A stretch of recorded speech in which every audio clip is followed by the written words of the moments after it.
Hello, everyone. I am so excited. This is the 12th annual edition of the Socially Relevant Film Festival in New York. And today we are here with a number of filmmakers who are the first cohort of our Meet the Filmmakers live broadcasts. In a second, I'm going to introduce them, but let me just say a couple of things about the festival in general. The festival starts on March 11. We open at the National Arts Club this year, and then we go uptown for a number of fun events, including open mics, including networking, and of course, film screenings. And reception, let's not forget food for the body with all this food for the eyes and the thoughts. Then we come back downtown to Cinema Village from the 14th to the 16th of March with a chock-a-block back-to-back program, Friday, Saturday, Sunday, of documentaries, narratives, and a couple of short blocks. Culminating all on the 16th with our award ceremony, which takes place a couple of blocks from the cinema at the Tenry Cultural Institute, which we love so much. On the 17th of March, all of the films, with the exception of a couple of titles that don't have licensing rights for online, go online. And patrons who are not able to make it to the cinema for whatever reason are able to log in and enjoy these films. The Socially Relevant Film Festival stands for socially conscious, socially relevant, social issue-oriented human interest stories. And we stay away from violence, violent forms of filmmaking, and useless special effects that don't improve on our lives. It's important sometimes to show violence when we are talking about an issue that deals with something either emanating from or causing it, but I'm talking about gratuitous violence here. Also, as we go along, I'm going to mention other aspects of the festival. So without further ado, let me bring on our wonderful filmmakers and we'll have them all introduce themselves. Oh, by the way, quickly, for the audience, whoever is watching us, please feel free to ask questions in the comments section, whether it's addressed to me or the festival in general, or to the filmmakers or a particular filmmaker, and we will be happy to address them. There we go. Hello, lovely filmmakers. So let's just go in a row. Maybe we'll start with Savannah because you're right next to me. I don't know what everybody's screen is showing. And then we'll quickly introduce the film, yourself, and what it is about. And then we come back and do more in-depth talk about the show, about the film. So there you go, Savannah. Hi, my name is Savannah Washington. My film is The Greening of the Bronx, an urban garden tale, and it's a film about Black and brown activists in the Bronx fighting for environmental justice and winning. Great. And Tanis? Hi. Excuse me. Hi, my name is Tanis Parenteau. My film is Glen Reige 20WP. It is a drama. I'm the producer and an actor in it, but the writer, Vickie Ramirez, she's not here today. It's based on a short play that she wrote and was produced in New York. And the logline is, on the day her best friend turns up dead, which is my character, her, a Native American woman, me, crosses paths with a young Black man who becomes the target of her grief. Cool. Then Caroline. Hi, everyone. Thank you for having me. I'm Caroline. I am the co-director and cinematographer for the music video A Girl that I co-directed with singer-songwriter Lachi, who's also a disability advocate. And the song called A Girl is about the struggle, but also the celebration of women.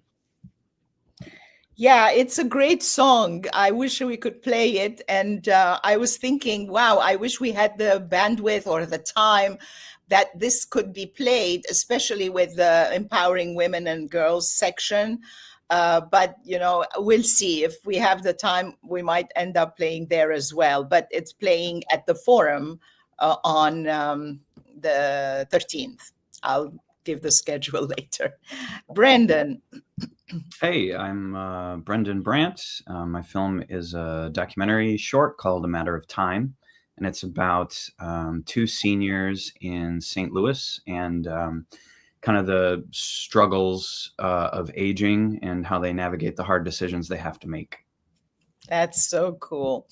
Yes, all of these films are little gems, I must tell you, because you cannot imagine. This is the 12th anniversary edition of the Socially Relevant Film Festival. We have screened about 750 films. With this year's selection, it will nearing 800 over the 12 years. And I have learned so much. I should be given a PhD because if I write it all in one book of 80,000 to 100,000 words, maybe I will earn a PhD on your backs, guys.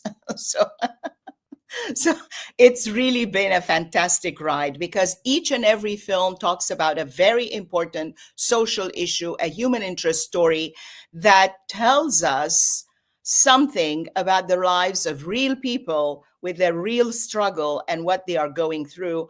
A lot of times we have no idea. And when a Hollywood producer or Hollywood films try to make a story about one of these people, we are so busy watching the star that plays them than listening to the story.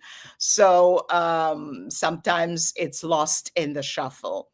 And another thing, we love advocating for filmmakers who put their last pennies and make these films. Very, very important, I must say, because a lot of film festivals go and fish out for big films that are already doing great in other film festivals, but we don't. We, of course, if there is something very important we need to show, we do, but we give the priority to the filmmakers who submit to our festival, whose films otherwise would very easily go completely unnoticed. So we have somebody new who has just joined us. Gloria, come on. And we were just doing introductions. So please, in a nutshell, tell us your name, your film, what's it about. Don't go too deep about it because we're going to come back to that. There you go. Gloria Browne Marshall, and my film Before 1619 She Took Justice is about my travels in search of Queen Nzinga of Angola, who was born in 1583 and fought the Portuguese, and what she means to African Americans today. That is such an important film. By the way, before the film festival kicks on the 11th of March, the actual festival week, we have a program on the 24th of February, and that is Black History Month. On the occasion of Black History Month, every time we screen a number of films that we select and show them that because of their pertinence to the subject, we show them on Black History Month. And this year, I was particularly cautious not to show films that deal with early pregnancy, prison system, and, you know, a lot of issues that Black filmmakers or Black stories that deal with, because we want to celebrate, not dwell upon the terrible things. Of course, if that's an important issue, we have to address it. But for Black History Month, we chose the historic element that is your film. And we have a couple of other titles. One is about the greening of the Bronx, which also pertains to today. And the other one is Dr. C. Carter, judge who made a point of eliminating all the terrible cuss words and misogynistic lyrics from rap songs back in the day. So maybe a lot of people didn't like her because it said, well, where is the freedom of speech? But at the same time, we don't want to dwell upon negativity. So there we go. I'm getting a private message. Let me see. Oh, yes, I saw you. You are here. Okay, so let's go back and try. You don't have to go again in an order like in a classroom, but let's just go one by one. Whoever wants to jump in to tell us what brought you this film idea. How did you come across it and why you thought it would be important to talk about this topic? Who wants to jump in? Yes, Havana, go. So I was born and raised in Detroit, and one of the things that I saw that was happening in the Bronx, I saw happen in Detroit.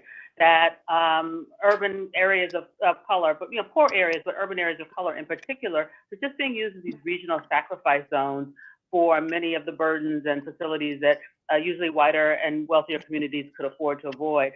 In the Bronx in particular, they have just this plethora of like waste treatment plants, waste transfer stations, power plants, and prisons.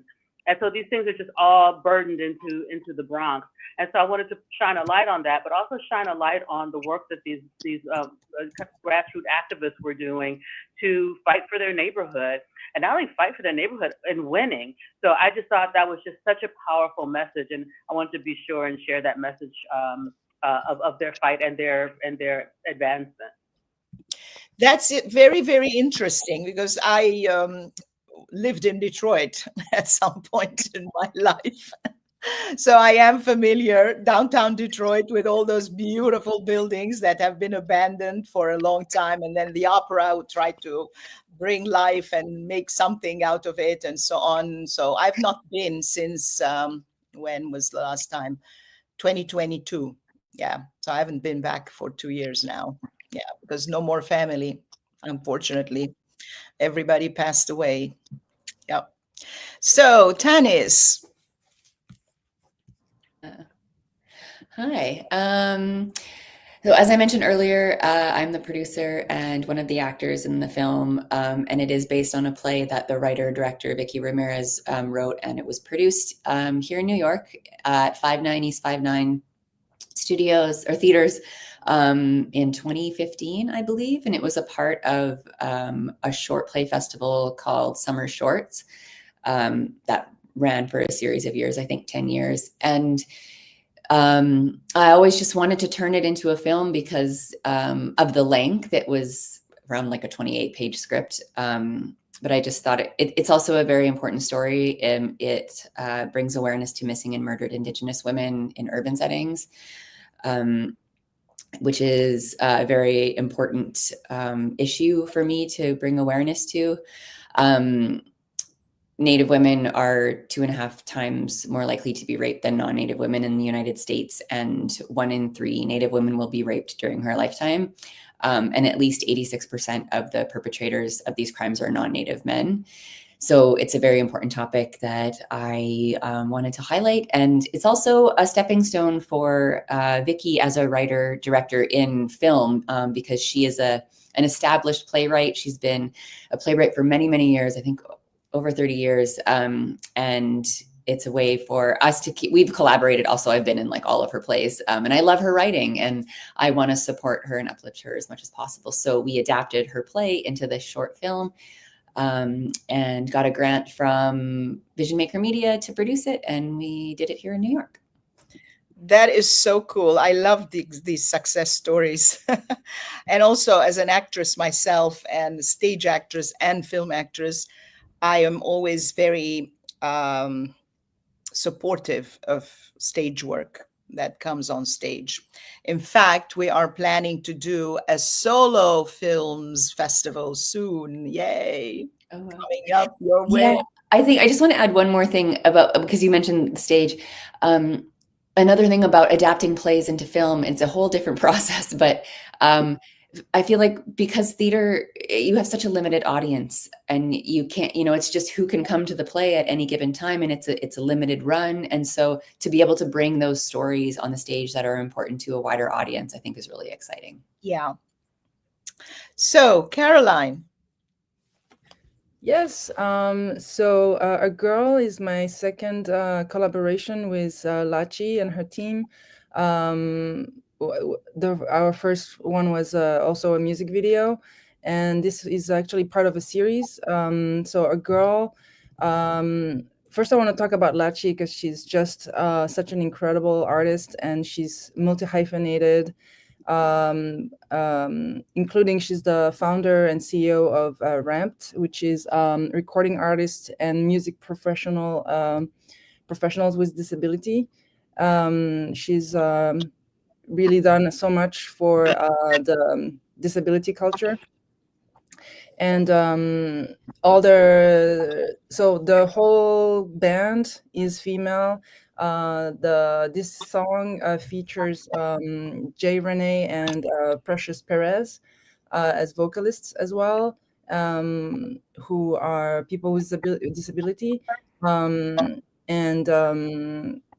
Yeah, the song is like all her songs are very like she's an activist, so it's really the song is about the struggle of women, and also the celebration and the power that women have in the world, and how important it is to speak up. And then it's very Great. What happened? We got cut off. Okay. Yeah, we got a freeze on Caroline's mic, or is everybody else there? So I'll get Brandon to present until she fixes it. Sure. I came to this project through my first documentary that I made. It was called Victor's Last Class, and it dealt with end of life issues for Victor. And someone saw it and was able to get a hold of my information and just kind of cold called me and said, I have an idea for a movie, but I don't know how to make a movie. I live in Missouri. And so could you help me? And so we started working together he wanted to make a movie about seniors because he had worked with older Americans for 30 years. And so we started talking about what would that movie look like? How could we do it? And I started researching everything I could about aging and growing old. And then I went out there and we met some different senior citizens, and we found our two. And we just started hanging out with them and filming, and that's kind of how it all happened. But it was one of those work begets work kind of situations where something from my first film led to this film. So I was so lucky to come to it because I was able to just jump in and study and learn about a topic that I was quite ignorant of. And I'm hoping I can create some more empathy for, what older Americans are going through. See, this is so important. You said something very key to this entire process. Oh, we've lost someone. Who did we lose? Oh, yes, of course, she froze, so she's fixing. Yeah. Well, the thing is that part of the mission that somebody's mic is bleeding. So, yeah. So the key mission, one of the important missions of the Socially Relevant Film Festival, is to draw attention to a lot of these problems. Because what's the first step? That we don't know if something exists. And also that's the key to prejudice, racism, and all those things. Because people become less prejudiced, hopefully, or not racist or whatever, when they know the other person, when they know about the problem, when they know about the issue. And then we can all become a much more educated society, and we can do more informed choices, make more informed choices. So this is also part of the mission. That's why we advocate films that deal with the human condition. So I will ask Gloria to also present.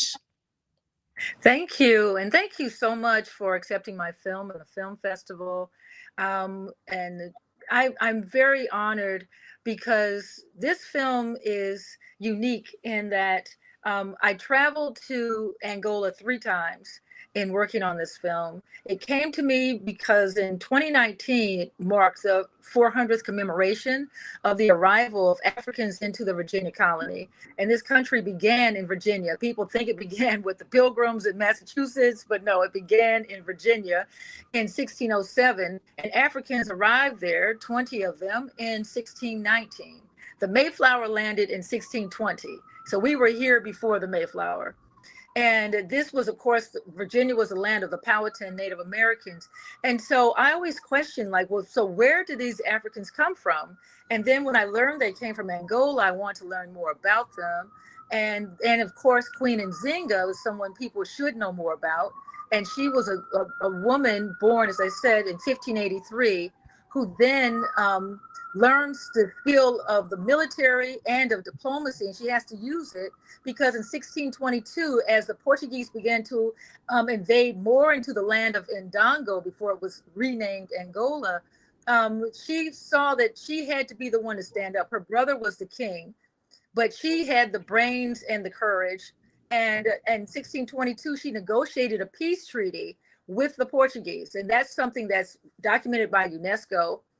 And she fought the Portuguese for her entire life. She died at 80 years old fighting the Portuguese. And she was somebody who needs to be known internationally by everyone, women, people of African descent, all those people who are oppressed, who can look at her and say, she could be my heroine. But the reason why I thought it was so important for people to know generally, but African Americans to know in particular, is that many times it's thought that Africans were just taken easily from Africa and brought here and enslaved. And I think it's important for us to know that Africans fought against the European. They tried to stop the slave trade over many, many years. It wasn't just one battle and it's done. But also what she continues to mean, Queen Nzinga continues to mean to Angolans and to those who learn about her, to African Americans. It's a point of pride. A sense of DNA belonging, that our history does not begin with enslavement in this country. And if you study African-American history, it should begin in Africa. So there are so many reasons why I wanted people to know about this film and to know about the existence of Queen Nzinga. It is so important. Again, we cannot stress enough the fact that we need to learn about all these stories. Personally, I have been privileged to watch all these films, and unfortunately, with all the submissions we get, we're not a subsidized film festival. We do get some small grants. We are very grateful to all our supporters and sponsors for that, but it's not a huge funding in the sense that we can do 3-4 weeks run of the festival and program everything and so on and have fun. I wish one day we would achieve that, because there are so many beautiful films that unfortunately are left out. And it has nothing to do to reflect on the quality of the work or the message it's bearing or whatever it is that it's saying. But at some point, we need to select and bring together a coherent program. And unfortunately, many don't make that cut, to our loss. So thank you, everybody. Let me see if there is another message. Okay, yes, no problem. Everybody's cool. So let me just also say that this live broadcast is going to be on the festival's YouTube channel. So you can use it. You can take bits of it if you want. You can post it on your channels. You can share it with your followers, your colleagues, your audience, or whoever. Okay, my next question has to do with the film festival. Yay, we always like this part because we like to hear good things. You don't always have to say the good things, you can also criticize it. So, what made you come to our film festival? How did you learn about it? And then what do you expect after screening at the Socially Relevant Film Festival? So who wants to go? I can go. I think I heard about it through Pano, the women's filmmaker group, Pano Network. I think they had possibly a discount submission fee or waiver, not a waiver, but yeah, like a discount on the submission fee. Pano's an amazing network of, yeah, okay. With New York Women in Film and Television. Okay, it might, yeah, something, one of those filmmakers. We are partners with NYWIF, New York Women in Film and Television, and we always offer discounted submission codes so that they publicize it with their followers. Okay, yeah, I think that's how I heard about it, and I was just excited about it. But I think the name of the festival alone just says so much, and just seemed like to be aligned with our film. And that it's in New York. We're really proud of having a story that's based in New York. It was shot in New York. I had a lot of support from friends who helped me make this film. And yeah, as far as the festival, I'm so excited to screen any film that we get accepted into any festival. But I want to shout you out, Nora, because I think that film festival programmers are just like this extra special breed of artists who are so passionate about films, and it's very inspiring every time we get accepted to a film festival, because you get to hear the programmers talk about the films, and that's always really exciting for me. So that's what I look forward to, is just meeting other filmmakers and getting to know their films. Yeah, actually, you have to be a bit crazy to do what I do. Because for many years, I used to be a guest curator on a bunch of other film festivals in Los Angeles, in Europe, and all over the place. And I had said to myself, never I would do a film festival. It's just crazy. You cannot do it. And then in 2013, something happened, and maybe this is when I tell you what triggered this film festival. On one day I was sitting working, and then suddenly it dawned on me that the following year it was going to mark the 10th anniversary of the murder of my cousin and my uncle in a terrible hate crime. And it was a horrible moment. And then suddenly the next, I don't know, some voice said, the socially relevant film festival. I'm not kidding you. This came like that. And I go, she's telling me to do a festival. And it was born to mark and commemorate them, to commemorate all women who are subject to violence, to eradicate all kinds of violence. And at the beginning, it started as a film festival that dealt with films with no violence, non-violent film festival. But then I figured, okay, we're going to show maybe 2 films. It doesn't work. So as a sociologist, primarily, because I'm also trained as a sociologist, I figured, okay, we'll make it open to all sorts of social issues. And that's when it was born. My personal pain and my personal need to commemorate people who are subject to violence. And also because I was sick and tired of seeing violence on screen, and okay, if I don't like violent movies, I choose not to go. Fine, it's not a problem. But when you're standing at the bus stop, minding your own business, and then this huge poster comes by, or it's over there, you cannot miss it, with a gun on it, or a Kalashnikov, or daggers, or blood, and people running away, and so on, that is invading my space with all this violence. And I figured, okay, it's time to offer an alternative form of entertainment that talks about important issues, about human lives, and delves into the problems that real human beings are facing on a daily basis, not some elaborated Hollywood version of what they think the problem is.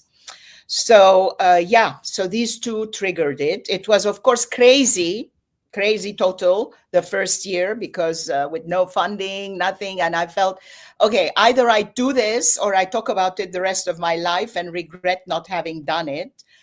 And I jumped in. And I keep saying, thank you to all the filmmakers. Because without filmmakers, we don't have a film festival. I might have all the funding in the world, but if I don't have filmmakers, what do I do with it? I can't show anything. So, and that the festival is homage to all the filmmakers with their socially relevant human interest stories, and to shine the spotlight and give you the platform that you need to make the most out of it. There you go. So this is my 2 cents worth of talking about the festival.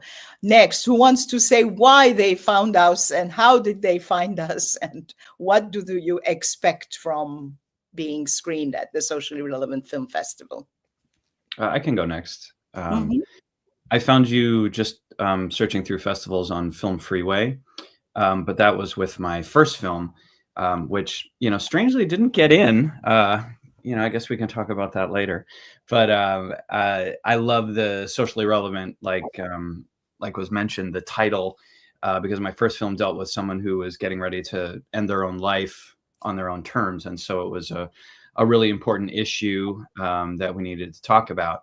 And I wanted to start a conversation. And obviously this festival is about having those conversations. And so I was really drawn to your festival that way. And also screening in New York. I have friends and family there and I love screening in New York. So that was the other reason. So when I made this one, I made sure to connect with your festival again and submit again, because I'm dealing with another issue, ageism and aging, that we need to talk about. And this time I got in, so I'm really excited. As far as expectations, I'm looking forward to inking a big Netflix deal from this. So that'll be really exciting. And, meeting other filmmakers and connecting, of course. Yeah, thank you. Thank you so much. Well, as I said in my introduction earlier, great films sometimes don't make, not because we hate the topic or because the film is not good, but maybe that year we had another film on suicide. We've had a few of those. Of course. So you see, there are many other reasons why a film makes it or doesn't make it. Sometimes maybe we had a feature film. I can't remember. I don't remember the details of 800 films, but maybe we had a feature film that dealt with the topic and it would have been too much to come and revisit it with a short. Or maybe we had a bunch of shorts that dealt with the topic in different ways, and then one more came to be one more too much, too many. So many reasons. So yeah. So just like casting, I go to all these self-tapes. Excuse me. Hello, any film of casting directors out there? If I tell you how many self-tapes I've done over the past 2 years, you're going to fall off your chairs. But I have also booked, and I also have a TV show and 3 feature films coming up soon to a screen near you. So can't complain. Okay, who is next? I could go next. Yep. And so I learned about socially relevant film festival as others, one through the Women in Film and the other through Film Freeway. And Film Freeway, looking at the description of it, I thought, I hope they get it, because so many times film festivals don't get a story like this. One, because it has a narrator, but also because it's dealing with slavery and people think they already know everything about it, or that they don't want to hear about it, or, you know, something. And I think the fact that the connection between African Americans and Queen Nzinga is something that is new. I mean, to actually look at this and see it from a different perspective, that this woman was in battle. She led men in battle in the 1600s. That by itself is absolutely amazing. But to actually see that there is something that can come to the healing of the part of the African American spirit that's been harmed, while other people who are not African American can gain from learning who this person was in history and seeing her as somebody who can give them inspiration. And I mean, it's like, but it takes that double layer of thinking. And sometimes with films, and this is my fourth film actually, and the others were short narratives. But this idea that you have to think through a number of things. And sometimes I wished I made it simpler to enter, but I thought I did. So that's why I'm so glad that you saw the vision of this, that is healing for particular people, but it's inspirational for everyone, to know this woman existed and lived to be 80 years old, you know, and fighting the Portuguese to maintain her land and her integrity. And that the connection between, you know, African Americans who are now here, you know, bound by history, can look at history and see a different layer to it. And that's the layer of people fighting. Yes, they're fighting to keep their land, but also she as an individual person, her diplomacy, when her brother sent her to negotiate that peace treaty. And when in the film, I like to capture what Angola is like, because too many times in films and in people's imaginations, they're thinking of Africa as this place with just huts and spears. And so I get to see, let people see Angola and see the city, the cars, the buildings, and all of that makes up a modern city, and the people in it. And it humanizes, I think, the story, the part of slavery, of course, is terrible, but also to see another layer to it.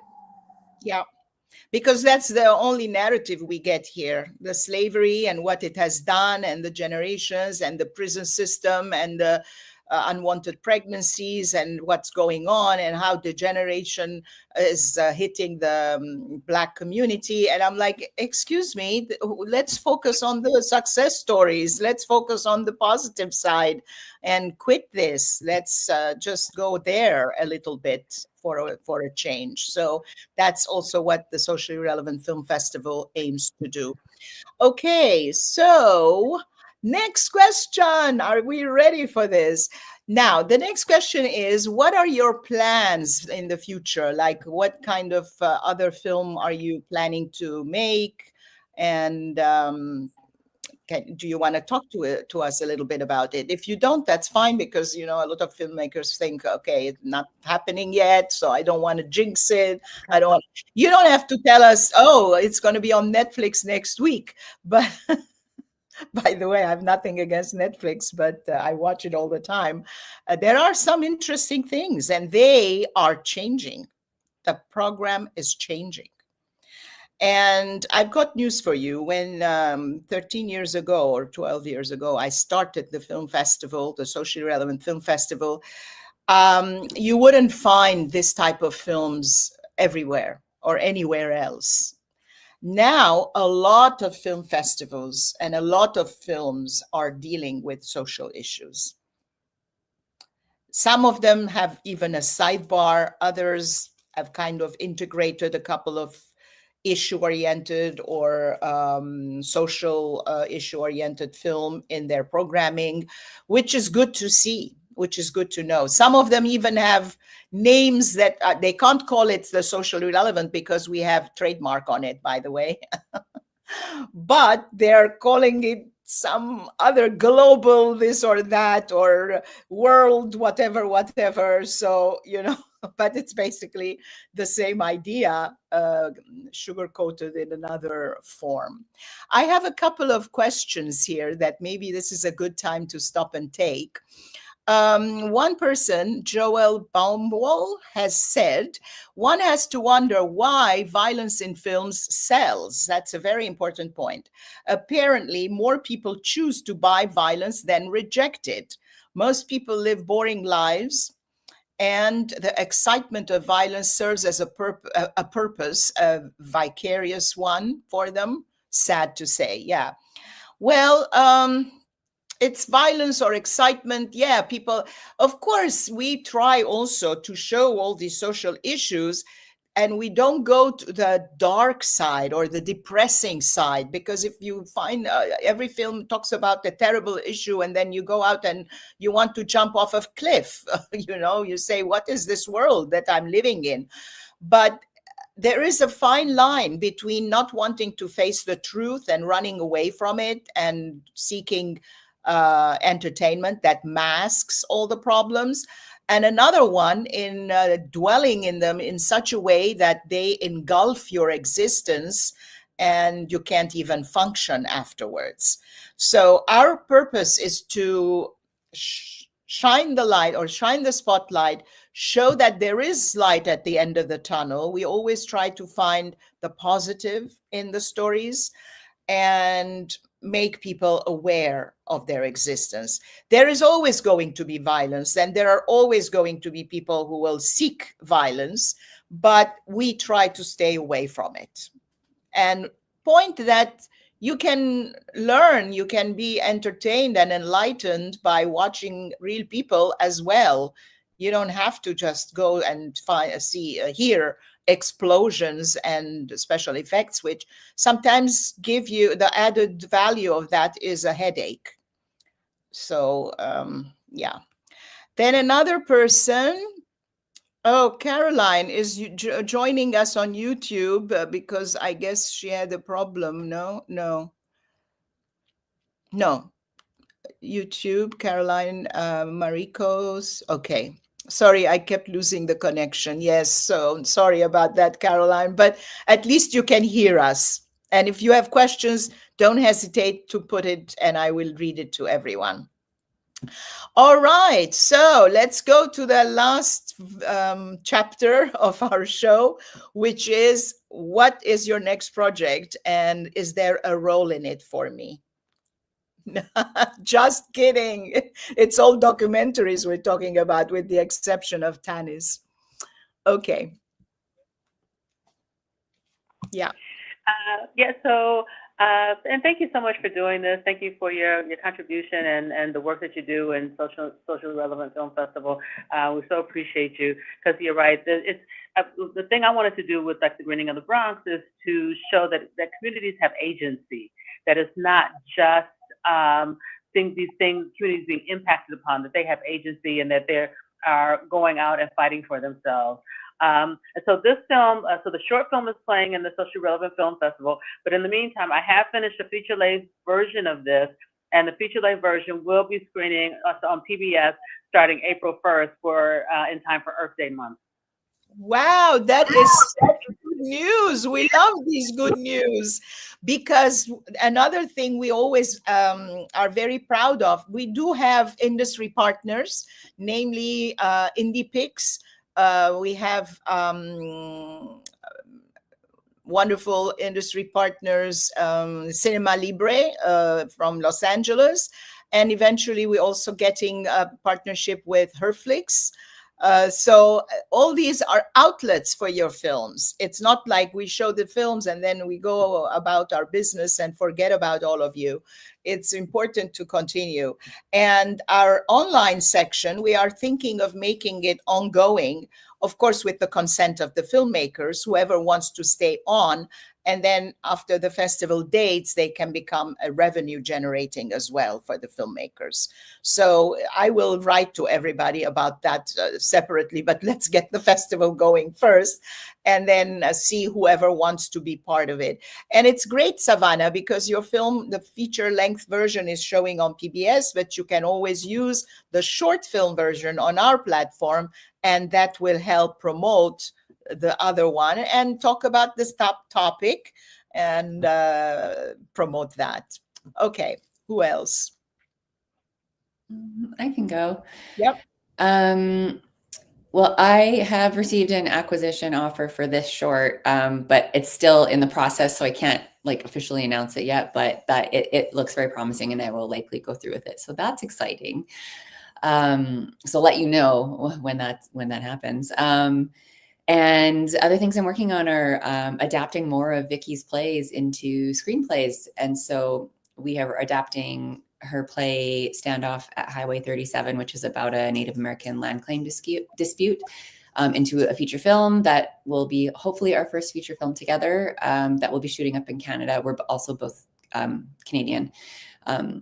And another play of hers called Pure Native, which is actually being produced in Rochester at Jiva Theater in April. We're adapting that into a TV series. Yeah, I think those are I have a couple other things cooking in Canada too, but they're just in development right now. Yeah, that's interesting because I'm surprised that we missed this film as Canadian because you announced it. Well, it's a U.S. film technically, like because I'm dual and Vickie has been a resident here. The She reason actually I'm just went saying back. that is because we have a whole section called Voices of Canada. Yeah, this one isn't a Canadian film. I mean, the issue is in Canada as well, of course, but Of like this is a US funded US film. I think 5 or 6 films which are screening on Friday afternoon, and one of them is a narrative, a screening Saturday in the first part of the day, and they are all part of the Voices of Canada series. Oh, awesome. So, yeah. And who didn't present about why they came to Socially Relevant and what do they expect? I guess we did it, right? Yes, oh, yeah. I just wanted to say what my next project is. Yes, the next project point. Yeah. And so I'm a writer, and my book, She Took Justice, The Black Woman, Law, and Power, begins with Queen Nzinga and goes through up to hundreds of years later. And so I'm taking different stories from the book, She Took Justice, The Black Woman, Law, and Power, and I'm making short films out of 5 of the stories in the book. And so that's what I'm working on now with my director, Bobby Field in Los Angeles. And so we're turning those, and we're in discussion now with people in LA about short films that would be about the different women, 5 of the different other women in the book, She Took Justice, The Black Woman, Law, and Power. That is so cool. I really love hearing all these stories. By the way, since I've got you here, it's not everybody, but maybe some people are listening. And then as we go along, we're going to announce it to everyone else. Besides the films, besides the screenings, which is obviously the normal part of the film festival, we have a bunch of fun events all lined up for you. What are they? First of all, there is opening night at the National Arts Club. It's by invitation. Of course, all the filmmakers are invited. We have very limited number of VIP tickets for those. And we won't be able to sell any tickets at the door. So everything is on a list with invitations, and we'll check names. That's on the 11th. And then the rest of the time, starting on the 12th, we have some fun thing, which is an open mic for the filmmakers. What is an open mic for filmmakers? You come and tell us an anecdote or something interesting that happened while you were filming, or maybe something that triggered you. Maybe you were a doctor and now suddenly you're a filmmaker, or maybe you were on the operating table and suddenly you said, what am I doing here? Let me go film something. I don't know. Anybody can come up, and you're going to be given anywhere between 2 to 5 minutes, depending on how many people we end up signing up. And you will be telling us an interesting anecdote or something related to your film career. This is happening on the 12th. Then on the 13th, we have the forum, followed immediately by the forum, meaning it's the name of the place, the forum at Columbia University, Uptown, followed immediately by the BIPOC panel. There are invited specialists, BIPOC filmmakers, or whoever is screening on that day. will be on that panel, and we will discuss the challenges that BIPOC filmmakers face and how to network, how to improve the situation. Immediately following that, we cross the street and we go to MRHS, all of us, like in a little school field trip, and go to MRHS, screen another group of BIPOC films there, followed by a Q&A of those filmmakers that are screening there. And there is a reception after that. Yay. But following that, on the 14th, 15th, 16th, we are at Cinema Village, sprinkled with a couple of happy hours. We have our festival hub uptown, which is Dear Mama on 127th, I think. Yeah, 127th. Dear Mama, the cafe, we are going to be there whenever you want to find somebody from the festival during the Uptown days, go and you'll find them there. And then the downtown hub is a pizza place, a restaurant called Ribalta, which is not a block from the cinema. So that's also between films and happy hours and all that. And we also have our Friday happy hour, which we will announce soon. That's for filmmakers, followed by the Sunday closing night, also by invitation and for the filmmakers with a limited number of VIP tickets. So tons of opportunities to network with each other, invite the industry, and make the most out of this festival. Okay, I have another question. What is the balance of documentaries versus fictional stories in socially relevant films, and the views of your panelists on this? Okay, that's a good question. I'll tell you what the balance is for now. We have 9 narratives and 11 documentaries in the feature length section.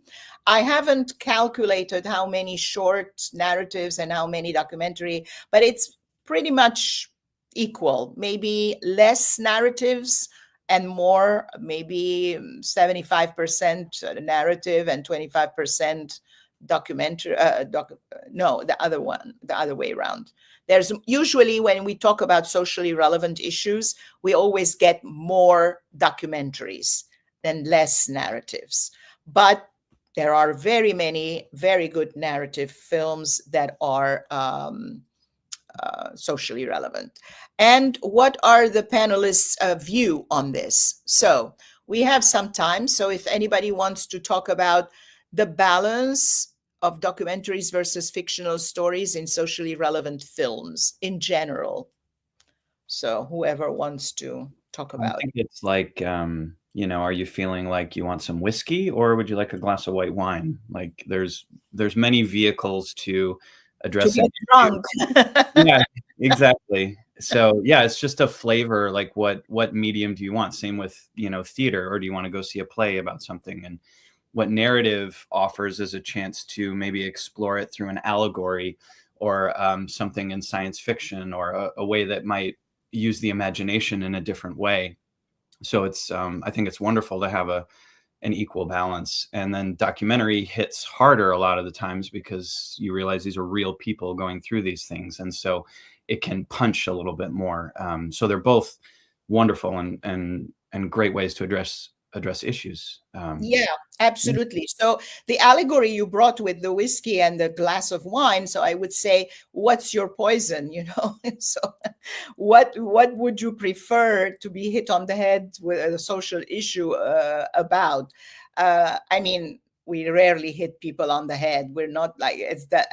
In fact, it's the films that are full of violence and special effects and explosions that hit you on the head.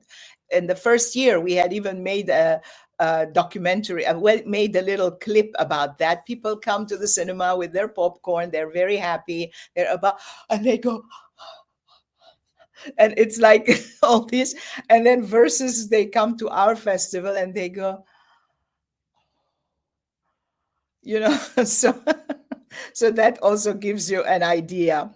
Yeah, it depends. Also, from my point of view, it's a lot easier and not a lot. Like, filmmaking is not easy, period.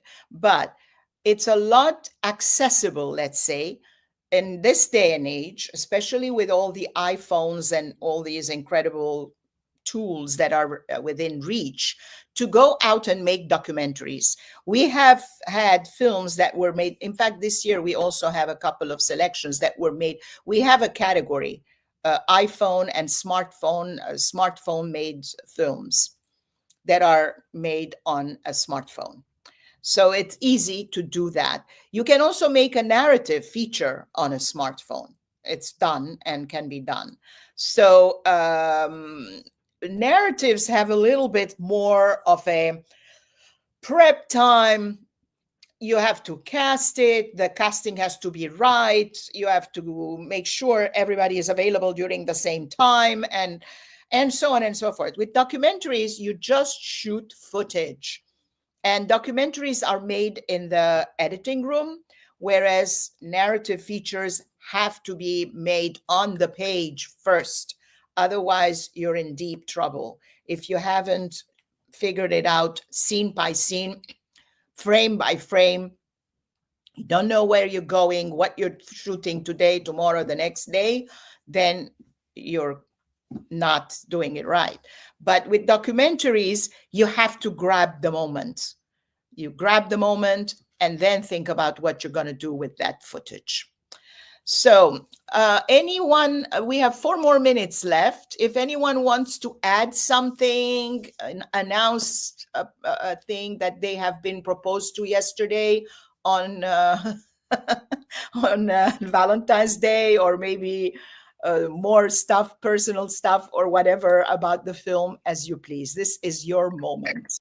I'd like to just mention that, as I said, I'm a writer. I'm also a playwright and short story writer, but I have a book that's coming out that is going to be the basis of a documentary in the future. And my book is published by Beacon Press, and the title is A Protest History of the United States. And a protest history of the United States spans 500 years. It begins with the protest of the indigenous to keep their land, into slave uprisings and protests, to anti-war protests, the women's protests, labor and unions is protesting their working conditions, up to climate change and protesting police violence. And so from that, once again, my director, Bobby Field, and I are looking at taking stories from my book, A Protest History of the United States, that comes out April 22nd, and having vignette short documentary films based on that. But now I'm thinking, hearing from Canada and what they're doing there, of how to make plays, because I've been taking my plays and making them into short narrative films, and now I'm thinking of doing the opposite. So this has been very interesting, and just being around other creatives is all giving me such great ideas. That is so cool to hear. So when your auditions open, let me know. I may not qualify for a lot of it, but who knows? Well, remember, there's a women's chapter. Fantastic. All the women in the world. Yes, unite. That is Gloria, can I ask you a question? Sure. As a expert in protesting, I'm wondering if you've seen a common thread over the centuries of what makes a protest more effective than another one. Unity and vision. And everyone doesn't have to be in lockstep, but if there's a vision, and right now the vision I put forward is that we should be thinking about literacy, health, and what we can do to dismantle our criminal justice system the way it is. Everybody here can have their own way of getting there. And so you have your own unified group, and other people can have it. But the vision is we're going forward. One of the things that's making protests ineffective right now is that there's no vision going forward. It's just the idea that you're reacting against what's being done. And resistance is wonderful. Don't get me wrong. But there has to be also a vision going forward. And what's happened right now in this climate is that these people had a vision for 50 years. And they stayed unified, even though it made no sense. And we see it again. They keep voting these blocks for things that are horrendous and diabolical, but their unity is strength. That is great. Yes. Yeah. So that's why I'm saying, thank you for that question. And I'm actually leading a protest on Monday. You know, the President's Day protest. I'm just one small part of that that's taking place in Washington, D.C. That's so cool. Yes. So that's, but a protest history of the United States. I think the theme, and I'm glad you asked that question because I'm going to have to probably be asked that many times. That's great. That's really cool. We have a comment on that. Gloria, that is a wonderful subject for your book. I will look for it. Joel Cromwell has said that. By the way, we're out of town. We're out of time. I'm thinking of my holiday next month. We're out of time. So thank you very much, everybody. And see, Gloria, you have to come to the networking events and link with some of the documentary filmmakers who might be interested in one of your topics, or some of the actors who might be interested in putting your show together. So this is part of the reason why we have all the networking events. Thank you, everybody. And I will close it. Don't go away. We can chat after the live goes. Thank you.